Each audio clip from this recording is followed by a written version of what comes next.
This is Starr Radio.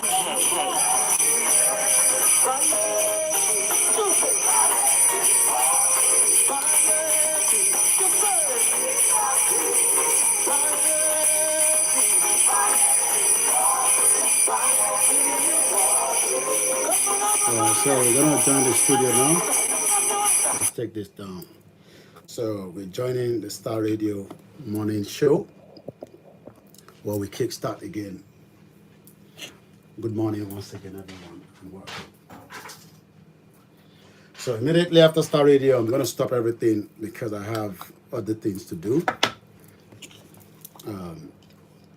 So I'm gonna join the studio in just a few minutes. And I say good morning and welcome. So let's join Archie for the morning show this morning. A very good morning to everyone.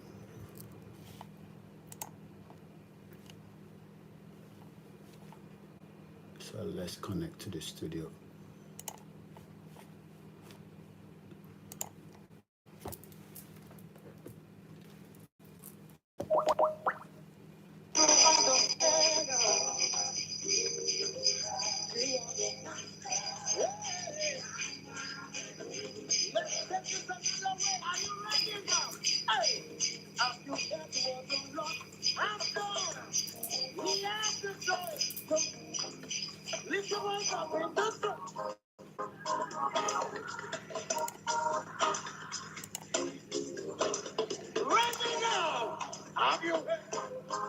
Okay, some music there for you.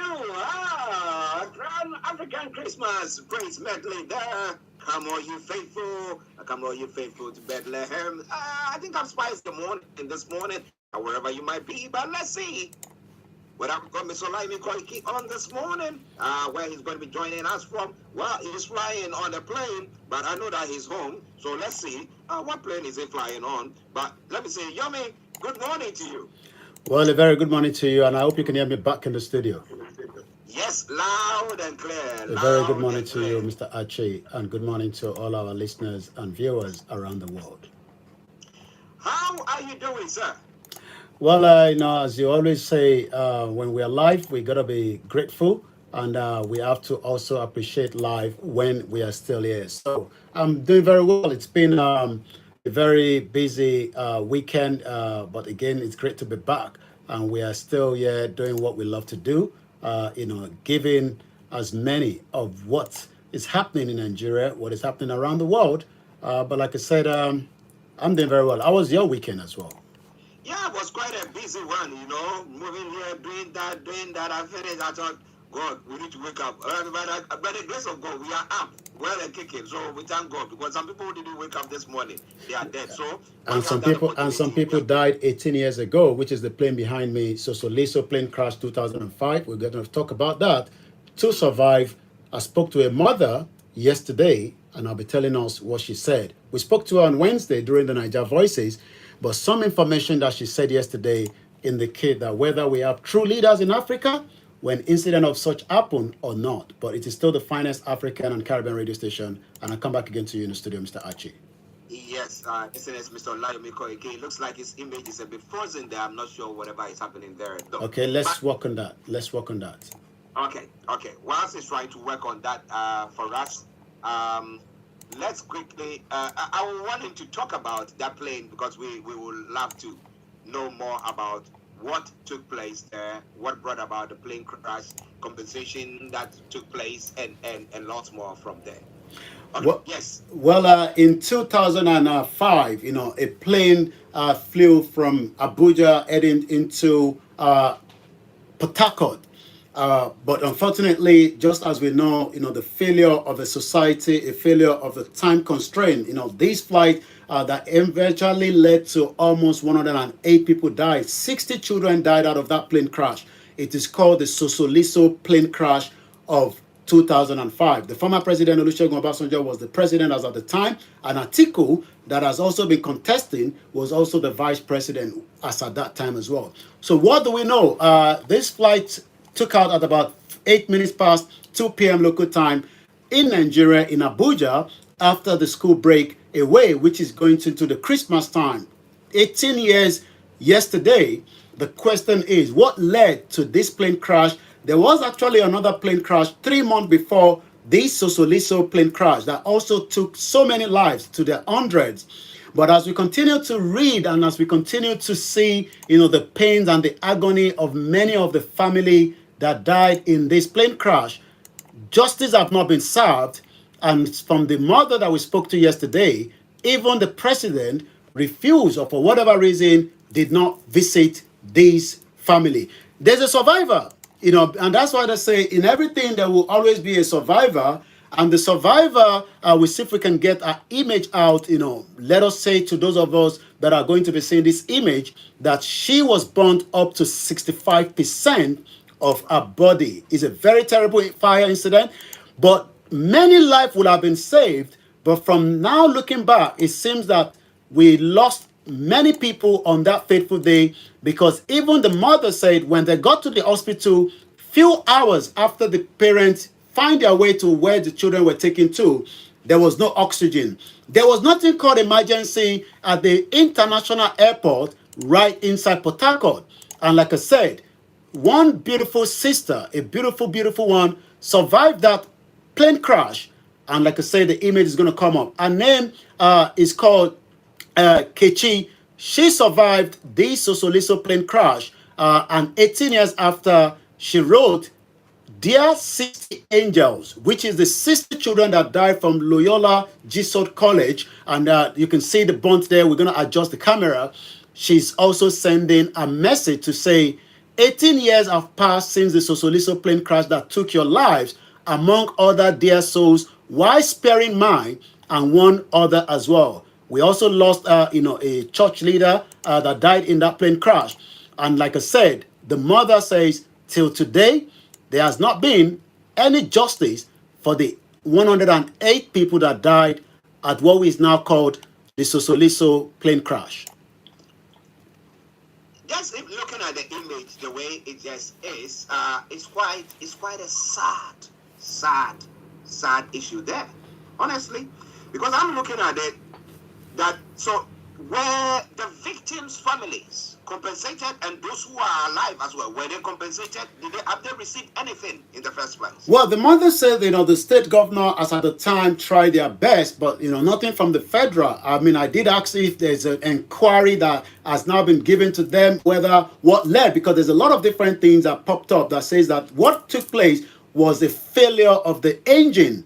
Some also talked about the error from the pilot. The plane actually busted while it was landing, and it is because there's a fault with the engine. Was the engine aware? Was the fault aware before the plane took off from Abuja? And like I said, the politician actually took the slot of the children in the morning that led to the children and the other passenger traveling in the afternoon. And you can see that whatever led to the Sosoliso plane crash, one thing is, we have not been able to get justice to what happened. The mother that we spoke to, that was her first son. The son was also a genius from what she said. The son was collecting up to 11 awards as at the time he was in a secondary and primary school. He was the best genius. He would have been 32 years old.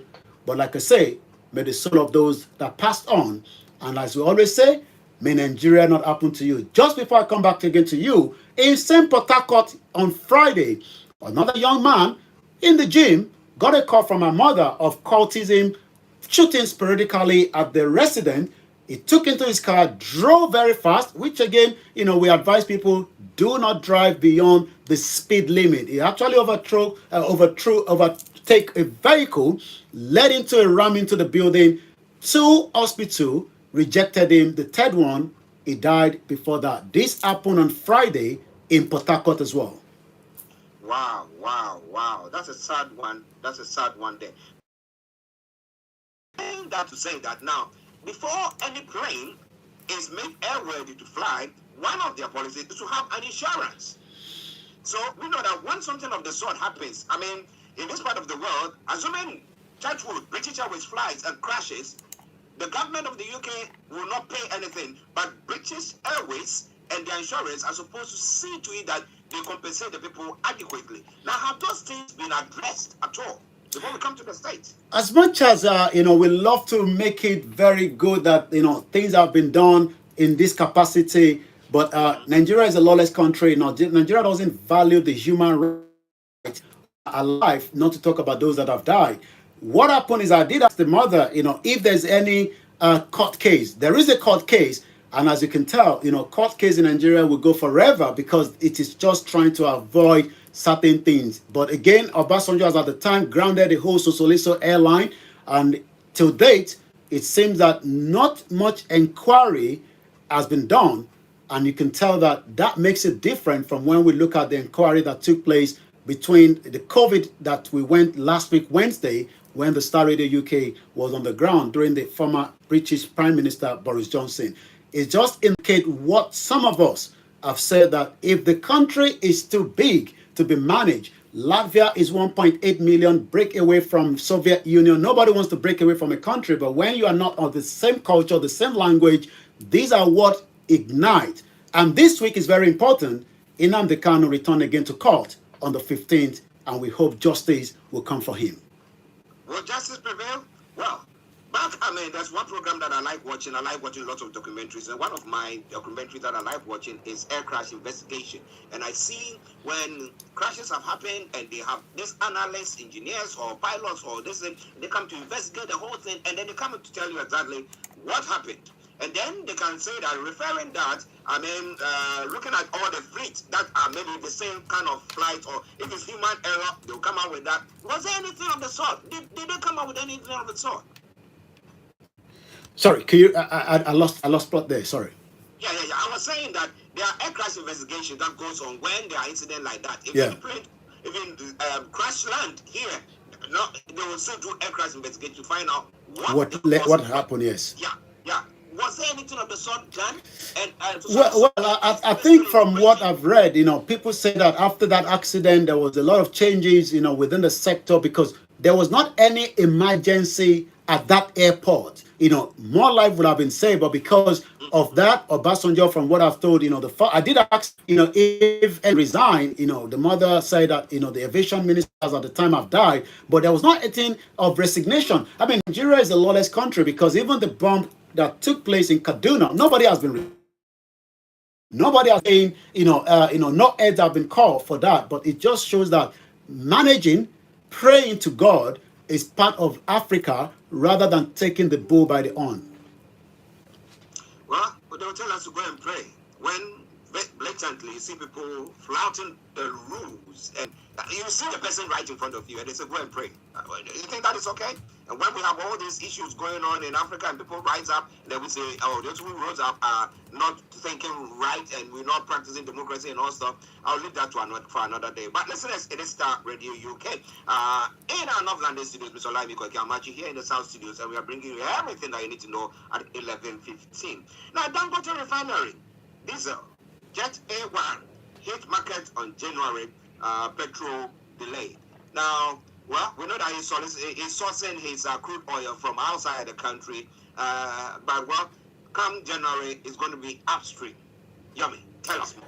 Well, we've been monitoring, the Dangote, even though, from what the former president told us, gave us the impression that, the oil refinery was ready to hit, the market, and that will literally help Nigerians. Dangote business, is a business. It's not, a free bees. So many Nigerians that are expecting that by the time these hit the market, maybe there'll be price changes in the country when it comes to the petrol, when it comes to, the diesel, and also the A1, which is used for most of the aircraft. So the headline, as you read earlier, said the Dangote refinery will start producing what we call the automotive gas oil, also known as diesel, and the Jet A1 for the aviation fuel in January. We've seen the arrival of this huge tank bringing in. Remember, we talked about it that, where is it going to be sourcing from? But it seems that Dangote is not waiting for the Nigeria crude oil yet, because probably maybe of some of the problems that have lingered around the, the crude oil industry in Nigeria for a very long time. So what we've seen is that, in 2024, while the production of the premium metal spirit, popularly known as petrol, will be delayed by the supply of the crude oil installment. On Sunday yesterday, the facility will require a minimum kickstart the full production of refinery products, including AGO, PMS, Jet A1, and also the purpose kerosene, or what we call kerosene, which is still being used. But when the refinery got last week was just 1 barrel of crude oil, while they are saying that the 5 million barrels would also be arriving at the facility, which has cost Dangote 20 billion US dollars. Well, 20 billion US dollars. Now, a single entity or a private entity is able to raise that money, get it upstream, running, and then we are going to be seeing that a whole nation have not been able to do so. And all the 3 refineries that we have are on their knees. But listeners, this is all coming away from Starr Radio UK. We're going to be telling you as it is. Anthony Dece, once again, good morning to you, and thank you very much for joining us. And also, if you're watching us live on all the other platforms, we salute you. We love you to bits. Without you, we'll not be here. There'll be no point of sitting here. But we thank God that you are there. And we thank God Nigeria has not happened to you. At least you have life, so there is still hope. All right? Yes. All right, then. Let's crack on. Now, interestingly, moving on straight to the call by the naval chief for citizens to appreciate the military personnel sacrifices. But I say, yeah, it's all well and good. Now, some people are of the view that, well, if they are there, that we need to appreciate them. What about all the things that they do? Here, if in the COVID inquiry that is going on, giving monies to people stay home, and they were doing all those. So we could say that there is some right. However, they still had an inquiry to find out the mistakes that have been done, so that next time they are not going to do that. But this has happened not the first time. We have issues in the southeast where people are bombed, or areas or communities are bombed, and then we wouldn't hear anything, whether there's an inquiry or not, and people are held culpable, or maybe there's resignations. We'll not hear anything of the sort. But they're saying, oh, let's appreciate them. We are appreciating them, and they are killing us. Yomi, tell us more. Well, this is actually coming from the Vice Admiral, the Chief of Naval Staff, Vice Admiral Emmanuel Ogala, has actually said that personnel of the Nigerian Armed Forces and their families should well be appreciated for their services and commitment towards securing the country. And like you said, yes, it is important that the reason why some of us put on the military attire in this country and around the world is to say we appreciate the service of some of these, hardworking military men that are doing so much across the globe. He also went further to say that he noted that the spouses and the families of personnel should be appreciated, adding that their efforts have enabled personnel to give their best during various operations. Ogala spoke at the Christmas carol that was organized by the Naval Officers' Wife Association on Sunday night in Abuja. Interesting. It's easy to go and we appreciate blah blah blah, but when some of the excesses are not checked, because that's when we had the issue where the police were what did they call that? Well, NSAS, because they were doing well, but there were excesses, and that's what the excesses that the citizens were angry about, and that brought about the NSAS. People are losing their lives up to now. With no inquiry, reports have been given. We've not heard anything that has been done, so that people can say, "Oh, we have our trust in them." But well, they are there. They are they're one of the security chiefs, and therefore, whatever they want to say, they will say. But of course, we have to appreciate them, because there are some people who are doing diligent work, sacrificing their lives, or let me put it this way, majority of them. But it's not so when it comes to the police, because a police or policeman kidnapped me and collected 1 million naira. So you ask yourself the question: what kind of security agencies do we have, Yomi? Well, the Nigerian police are just another kind of, police that have not been taken care of. Do we blame, a police officer collecting bribe? There was a particular video that is trending on the social media. I don't know where the woman was traveling from on a motorbike, but she's left different African countries. But it seems that Nigeria will never disappoint you, because when she got to Nigeria, rather than the officer to check her document and make sure that whatever she was bringing across the country, but probably maybe they got carried away, we will probably say an Oyibo woman, was traveling through Nigeria in a motorbike, but not realizing that she was recording every details. And as usual, Nigerian police never disappointed. They collected bribe from her and the video has now been circulated. We hope this officer will be dealt with. But the question is, are officers being taken care of in terms of their personal needs? When you see an officer in UK, well, you'll have to think twice whether you want to even give the bribe, because it's looking very good. But some of the officers in Nigeria look very tacky.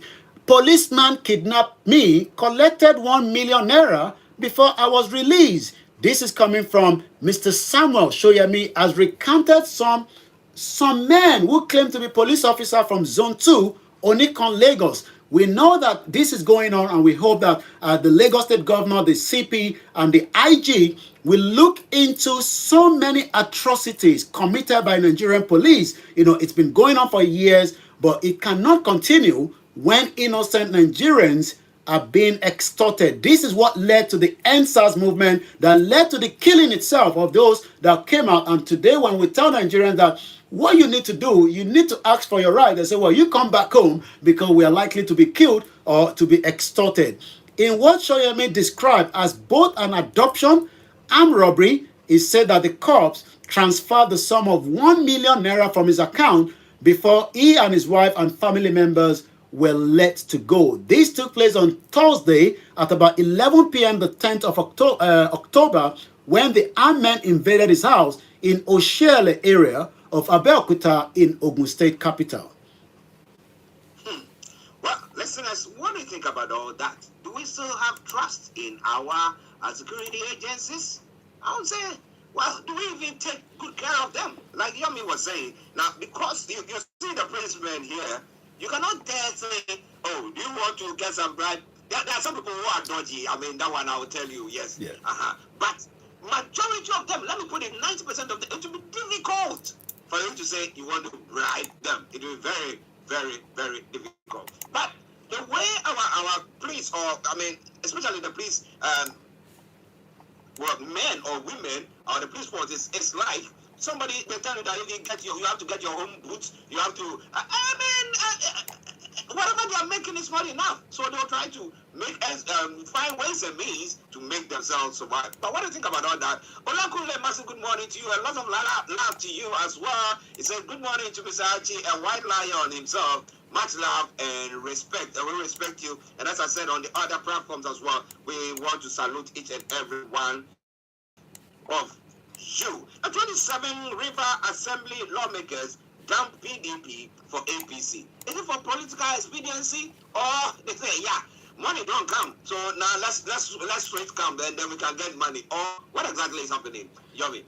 Well, as we always say, they're all the same. It doesn't make any difference whether, it's PDP or APC, but they'll tell you that we are not the same because they run different operation, especially when it comes to their manifesto. Just as the Yoruba people say that, Bola Tinubu is not a Yoruba president, is working as a Nigerian president under the Nigerian law for the same manifesto of fixing Nigeria. So yes, it's not the first time that we are seeing movement, especially after election has been conducted, and sometimes it could be for political gain and reason. River State, as we know, is a very, very tough state. The present, governor, and the previous one, Wike, that is currently the FCT minister, have had friction, that led to a lot of, almost infighting in the last couple of weeks.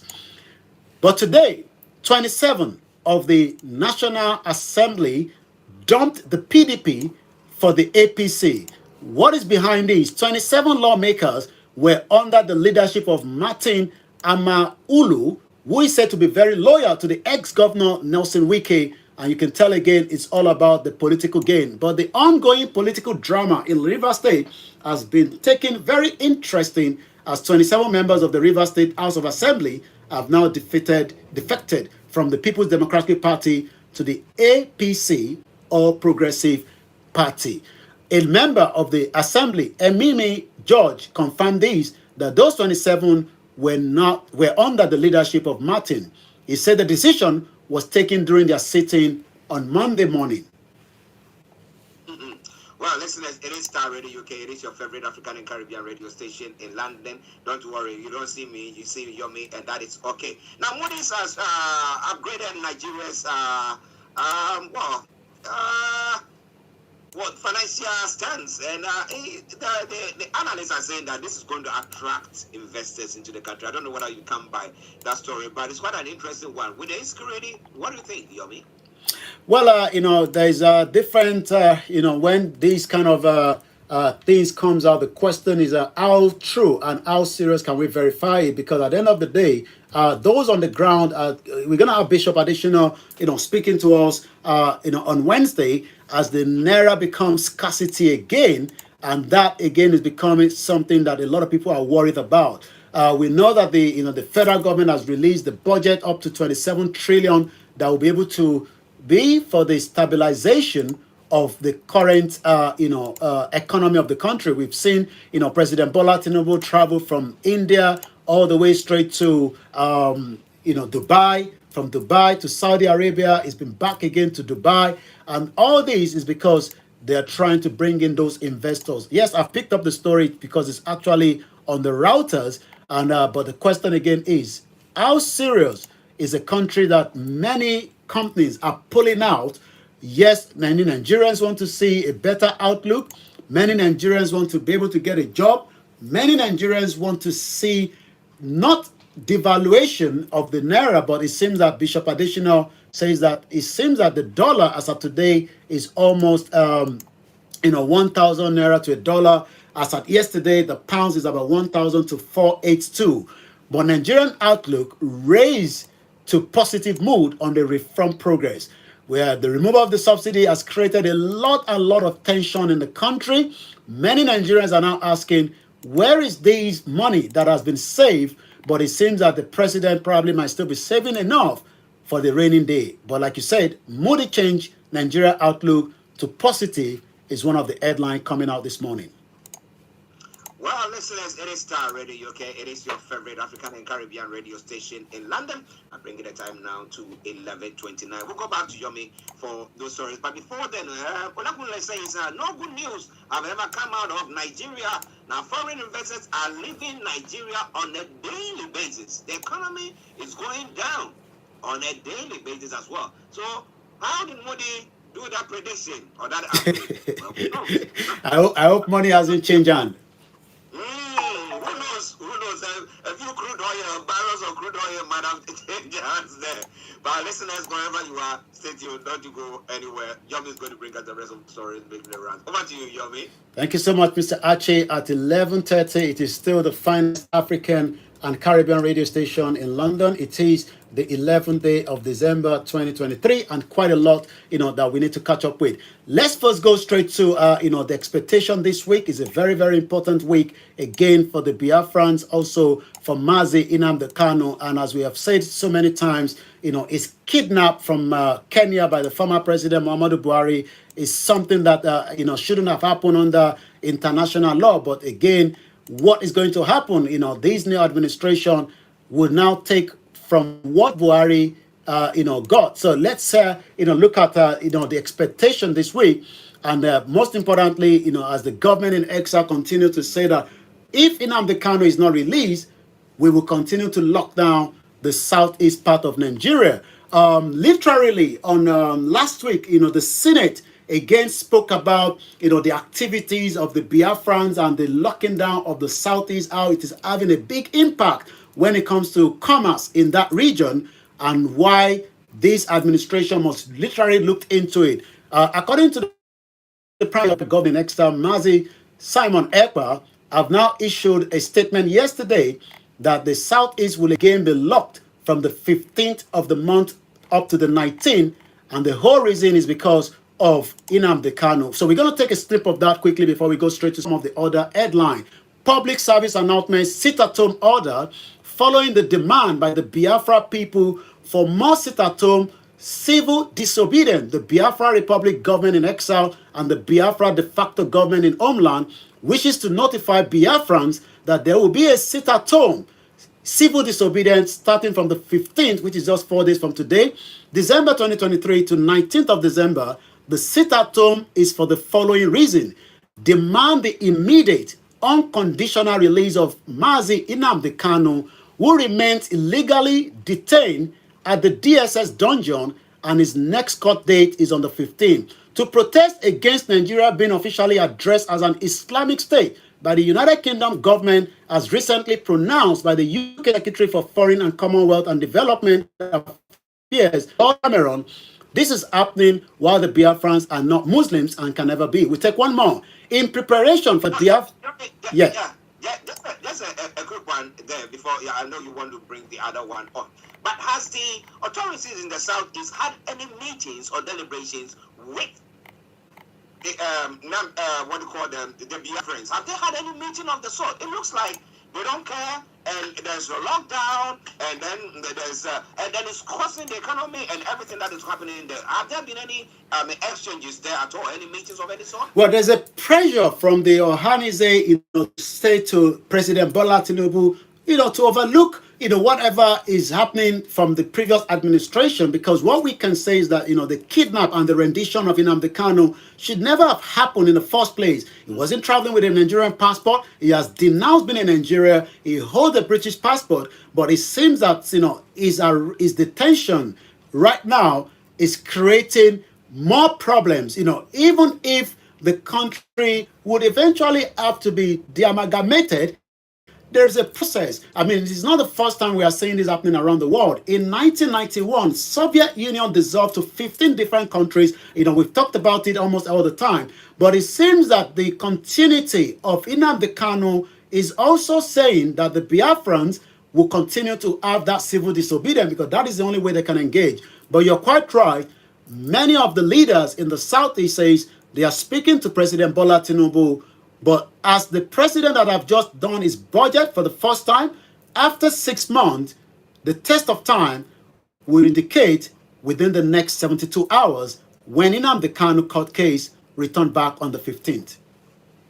Okay, listeners, we'll be following it very closely. But let Yomi bring you the rest of the story. That from the Southeast and the others. Over to you, sir. Well, let's go straight. This morning again, the CBN, we continue to get worried. It's Christmas time. If I send money to my loved ones, I expect that money to be able to be received and also to be used for whatever reason I'm sending it, because that money does not belong to the federal government. That doesn't belong to whoever is behind the CBN. But this morning, many Nigerians are now already complaining. With the complaint is getting to us that retrieving money from the ATM and the POS is becoming very difficult. Why is that again? We thought that, with the new structure in place, we shouldn't get this happening. The CBN, the Central Bank of Nigeria, is now insist there is sufficient stock of Naira notes as complaint about scarcity persists. The question again is, why are we having these persistent in the country when this shouldn't be happening? But like I said, many diaspora will be sending in billions of Naira equivalent to dollar back home. But it seems that the CBN is saying that there is no cause for alarm. It admits the complaint by some Nigerians about the scarcity of Naira note. The Central Bank of Nigeria says there is an adequate supply of the currency. This follows complaint by some of the bank customers about the scarcity of the Naira note. We'll be having Bishop Adesina to speak to us on this on Wednesday, because we are now less than 14 days to Christmas. Many wants to buy the rice, even though it's almost 60,000 Naira for a bag. Many will also want their family to have at least adequate, to sustain them. But it seems that getting that money out now from the POS, which is called the point of sale, and also the Bureau de change and the ATM, even some deposit money. One that another person on the ground yesterday, that those that handle cash, the bank is begging them to bring those cash in so that they can make use of it. It just shows that something is not right. But the CBN says everything is under control and there is no need for panic withdrawal by the customers. We'll be monitoring that. But like I said on Wednesday, Bishop Adesina, our financial analyst, will be speaking to us to tell us more about why we should be worried or not worried with the scarcity of Naira. Well, it seems that Ondo State is still in the picture this morning again. As we've been saying, if Akeredolu is not doing very well, he should either resign or allow his deputy to take over what is the affairs of Ondo State for the Ondo State and the Ondo people. But it seems that politicians always are not ready to give up until the ghost itself happen. We do not pray for him to die, but the question is, after his return back from Germany, after 3 months of taxpayers' money, he has now decided to live in Ibadan. I don't know why a governor lives on another state and operate from that. But the headline this morning is coming from elder statesman Edward Clark, is now urging President Bola Tinubu to apply doctrine of necessity in Ondo State and allow Aye Datiwa to act as the governor. Mr. Clark wrote a letter to Tinubu, is coming barely a week after President met with the political actors in Ondo State to resolve the political crisis. We've been hearing that document has been signed. I don't know whether Ondo State governor is now in a vegetable state. Maybe he cannot sign those documents, and it seems that somebody has been manipulating his signature. That has been defended that is not true. But the question is, you can't sit in Ibadan operating as a governor. You should either return back to your state if you're fit, and if you're not fit, the best thing to do is to resign. But there's tension in Ondo State as I speak to you this morning, and Edward King, an elder statesman, is now asking Tinubu to adopt the doctrine of necessity as a solution to the current political impasse. Showore is our own. He's going to be going to Ondo State. I believe, I'm going to see if I can get that on the social media, because he's already done his flyer and he will be speaking in Akure in Ondo State. And the reason for that, again, is because he's from Ondo State and he believes that Akeredolu must resign, as he's also saying. But whether Akeredolu will resign and the wife will allow that, some say that the wife is the one controlling the state. But Showore, as an Ondo indigene, is also saying this morning that Akeredolu must resign. Let me go through what he's saying this morning, 33 minutes ago. That was hypocritical that Akeredolu, when he was the president of the Nigerian Bar Association in 2010, speaking on the fate of the late Umaru Yaradua, when his family, led by his wife, Turaya, was using Nigeria to play Russian roulette. Today, Aketi, people are doing the same thing in Ondo State. And that's why they say, what goes around comes around. Akeredolu was fighting Umaru Yaradua as at the time, and I have it here even under Al Jazeera that says, we cannot see him. Yaradua. I remember Obasanjo says, Yaradua, Shotiku Aboshiwalaye, are you dead or you're still alive? Eventually, Yaradua was dead in Germany, and they were trying to protect the interest of the northern part and the Kaaba, not giving us that the president died so that the next person take over, which was Jonathan. And today, Akeredolu is playing the same game, and this is what politics mean in Africa. I'm going to go straight to one or two more. 5-year admission ban law graduate student frustrated with the Bez University crisis. Tinubu should consider the plight of private university student loan. I take that again. Tinubu should consider plight of the private university student, include them in the loan. This is coming from Dogara. Remember that he was also one out of those different politicians that have been in power. He was a former speaker of the Federal House of Representatives. Yakubu Dogara is now saying that state to have access into what we call the before I come again to you, a popular TV broadcaster, a member in National Broadcasting Television in Nigeria, have it this morning. She has passed on, and may her soul rest in peace. Popular broadcaster Aisha Bello Mustafa died. Let's see if we can get our image out by the engineer. Get that out quickly. Once again, this is still the finest African and Caribbean radio station in London. As we say, may Nigeria not happen to you, as we continue to remember those that have died, especially 18 years on from the people that died. And that is Aisha that died. The former general manager of the NTA Parliament reportedly passed away today. She was among the popular broadcaster on the NTA network News 9 in the 90s and early 2000. She retired last year after 35 years in service. A funeral prayer has now been scheduled at the Central Mosque in Abuja today, where Dr. Chief Sunday Igboho's mother-in-law died as well, and as well as she will be continue to be remembered. Also, for the mother of Igboho himself, a lot of preparation is still going on, but there is not a date yet, as many speculation in the public domain right now. And on that note, I'm going to take us straight to what is happening on the social media at 11:42 on the network Starr Radio UK. And as many says, there is a lot trending and I'm trying to say what actually is trending. The Scottish Independent is trending. Not too sure why. Fubara is trending. Amechi is trending. And I saw Wike. I'm not sure whether he's been having a good drink at the Chief of Staff office, last week while he was dancing. We'll try and get the video on tomorrow.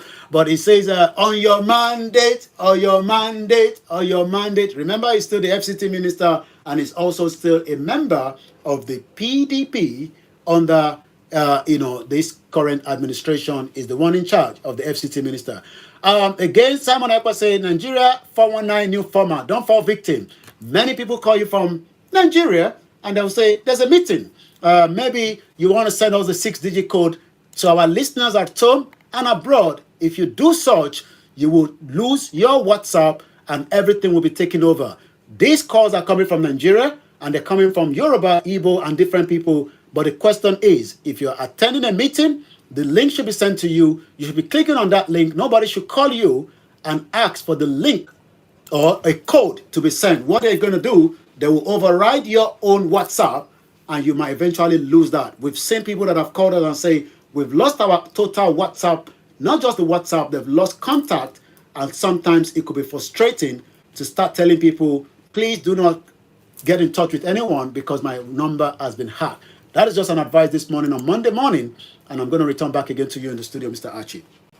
Well, that's a good advice there. Listeners, Starr Radio UK, Mr. Olayomi Koiki in our Love London studios. I'm actually here in the South studios, and we are bringing you all the updates and what you need to know when it comes to Nigeria. But interestingly, the CBN governor, now he was summoned by the House of Representatives.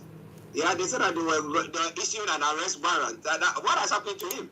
Well, we'll see if that is going to happen this week. Maybe we'll be attending that. I'll be monitoring that. And if I have any details on that, I'll be telling you. But I'm sure it seems that this administration, in as much as the Senate, they're all rubber stamp, he would attend that as against the previous one under the former President Muhammadu Buhari. That was as lawless as anything you can think of. I don't think Tinubu wants to be a lawless president. He wants to abide by the rules, even though we know Akpabio is just a rubber stamp, just as the speaker as well. Well, that is what is happening in Nigeria. All I'm going to say is what? He says that you can't go on and invest in the country without being sure of the security and economy of that country. Nigeria is a goner.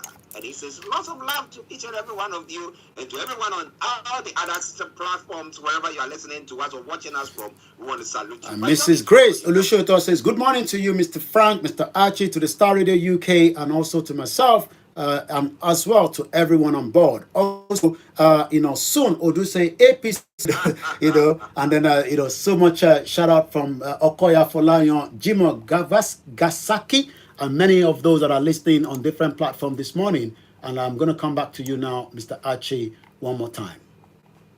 Okay, Yummy. Have a wonderful day, and then we'll catch up later. Bye for now. And make sure you don't touch the dial, because Starr Radio UK with Archie take you through the rest of the program. I'll be back again same time tomorrow.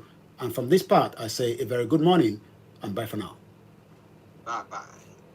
Well, listeners, that has been Mr. Olayomi Koiki bringing you all the updates and everything that you need to know from Nigeria this morning. I hope that you enjoyed it. Now, if you have any comments that you are yet to post, feel free to do. Well, I got to go now because I have another appointment I need to attend to. I hope we've enjoyed the first two programs. We will come back probably later in the afternoon, and we will do our normal afternoon program. Mukiyawa Fatima Mustafa, my mother, Abosede, school player. Thank you so much. Wow, what a beautiful name is that. Thank you so much, those of you that are watching us on all the platforms. If you have missed the first morning broadcast, very, very details, very important, because it talks about the advantage of having a Yoruba country as against remaining in this contraction. Thank you, Nigeria. Nigeria is not a country. It will never be one. And one thing is, we will pull it down. We will remove the oxygen. This is not a violent page. This page is used to educate, enlighten you, myself, many Nigerians, and under international law, we are allowed to do what we are doing, and nothing will stop this movement. It is called the quest, the right of the Biafrans, the Arewas, the Yorubas to exit Nigeria, just as it has been done in other parts of the world. And on that note, mo sọ pé shout out to you all. Àpàdé lọ́sàn lágbára Elédùmarè. Watch the previous program, and once again to everyone that donated at that 48 hours for Oloye Igboho, thank you so much. And I can tell you, the mobilization has reached Oloye Igboho. Is saying thank you to every one of you for responding to me from my platform. It is my platform, and this platform stand for Oloye Igboho, stand for the Yoruba people, stand for the Babakitoye, and everyone that wants freedom. And like I said, whatever you think about Yoruba nation, it is going to happen in our lifetime. We are a different breed of generation that will pull down Nigeria safely and take you to where you think you should be. You cannot be wherever you want to be in Nigeria today because Nigeria is never and was never a country. It was put together by the British in 1914. Olayomi Koiki, Koiki Media, bringing the world closer to your doorstep. Shout out. Bye for now.